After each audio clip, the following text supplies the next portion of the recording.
Help Kazom Radio build towards the future.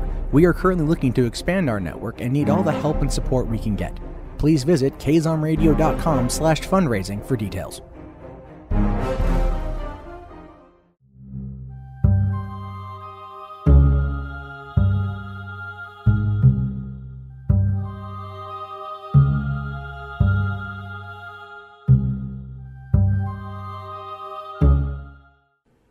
Hey guys, welcome back to another episode of Kazom Radio's Know Your Legends, Unsolved Murders. My name is Matt Jarbo, and we're going to be winding down this series with this week, and next week will be our finale on the Unsolved Murders series for right now. So I just want to let you guys know about the Honolulu Strangler, which is a serial killer, the first serial killer in Hawaii, responsible for the death of 5 women in Honolulu between 1985 and 1986, and who has not been caught. So, for those of you who live in Hawaii, some good history here. The victims of the Honolulu Strangler were, the first victim was Vicky Gale Purdy, 25, a military spouse of Gary Purdy, an Army helicopter pilot. She had left to go clubbing in Waikiki on May 29, 1985, but failed to meet her friends. She was last seen by the taxi driver who drove her to the Shorebird Hotel at 12 a.m. to retrieve her car found in a hotel parking lot. The next morning, her body was discovered in an embankment at the Kili Lagoon, wearing her yellow jumpsuit. Her hands were bound behind her back, and she had been raped and strangled. Her husband told police that he suspected her death to be associated with her job, working at a pornographic film rental shop, where 2 women were killed a year earlier. The second victim was Regina Sakamoto, 17, of Lehueha High School. She had missed her bus from Waipahu to school on January 14, 1986, and was last heard from by her boyfriend at 7:15 a.m. when she called to tell him she would be late. On January 15th, her body was found at Kili Lagoon wearing her blue tank top and white sweatshirt, but her lower body was unclothed. Her hands were bound behind her back. She had been raped and strangled. This second case led police to suspect the same killer as the first because of the same modus operandi. The third victim was Denise Hughes, 21, a secretary for a telephone company who commuted by bus and was active in her Christian church. She did not show up for work on January 30th and was found dead in Honolulu Stream by 3 young fishermen on February 1st. Her decomposing body was clothed in a blue dress wrapped in a blue tarp, with her hands bound. She had been sexually assaulted and strangled. Prompted by a third body, a serial killer task force was established on February 5th. The fourth victim was Louise Medeiros, 25. She lived in Waipahu but had gone to Kauai to meet her extended family because of the death of her mother. She took a red-eye flight back to Oahu on March 26th and told her family she would get home by bus from the airport. She disembarked the airplane and disappeared. Her decomposing body was found April 2nd near Wailiki Stream by road workers. She was wearing her blouse, but her lower body was unclothed. Her hands were bound behind her back. Police set up a sting operation using policewomen around Kili Lagoon and the Honolulu International Airport. The fifth and last known victim of the Honolulu Strangler was Linda Pesky, 36. According to her roommate, she left home on April 29th for work that evening at 7 p.m. 30 minutes later, her car was parked on the side of the Nimitz H1 viaduct. Her roommate reported her missing on April 30th. A 43-year-old Caucasian man told police a psychic told him a body was at Sand Island.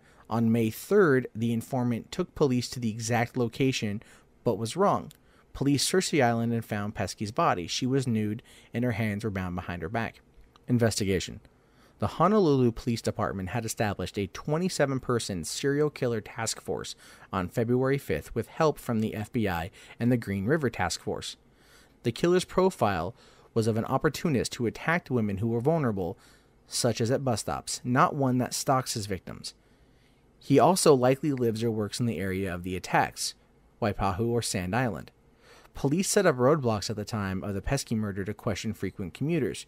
Witnesses came forward saying that they had seen a light-colored van and a Caucasian or mixed-race man in Pesky's car. Following the discovery of Pesky's body, police arrested the informant on May 9th as a primary suspect. The suspect's ex-wife and girlfriend described him as a smooth talker. They also provided a potentially incriminating fetish clue, as both recalled engaging in bondage activity, allowing him to tie them up and have sex with their hands bound behind their back. His girlfriend related on nights after they had fought he would leave the house, and that these were the same nights as the murders. The suspect lived in Awa Beach and worked as a mechanic at one of the air freights along Lagoon Drive. Between 8 p.m. and 3 a.m., the suspect was interrogated, failed a polygraph test, and eventually released. Police followed the suspect, and a $25,000 reward for information was put out by a private business. 2 months after the arrest, the suspect of the woman came forward and claimed she saw Pesky with the man on the night of her murder. She successfully picked the suspect out of a photo lineup as the man. She did not want to be a witness because she believed he saw her as well. No further murders of that type were committed, and the reward went unclaimed. The suspects moved to the mainland, and the case went cold. That's kind of weird.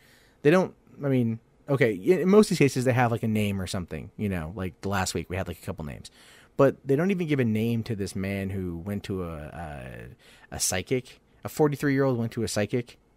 I'm going back to this. The Caucasian man told police a psychic told him, oh, okay, right. So let's just back it up. He went to the cops and was like, yo, bro, there's a dead body over here. A psychic told me. Okay, that's a little crazy. But yeah, this guy, he failed a polygraph test. He was released. He broke up with his girl, or got fights with his girlfriend, and went out on the nights of the murder. I'd say it's a pretty strong case. But if they went back to the mainland and they didn't have enough hard evidence, then they couldn't go after him. But I'm curious what your thoughts are. Do you think that the Honolulu Strangler was this man? Do you believe he could have been somebody else? Do you know something about this case that we don't? Let me know.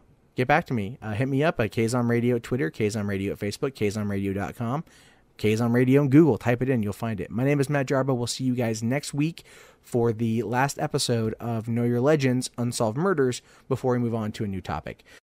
Today's episode is brought to you in part by Pocket Novel Publishing. Pocket novels, individual short fiction, gives readers thrilling stories in another format. For less than the cost of a cup of coffee, you can enjoy an original work of fiction written by fresh, new voices in the world of short stories. For more details, go to pocketnovelpublishing.com. We hope you've enjoyed this episode of Kazom Radio's Know Your Legends, Unsolved Murders. If you'd like to advertise on this podcast, please visit kazomradio.com for details.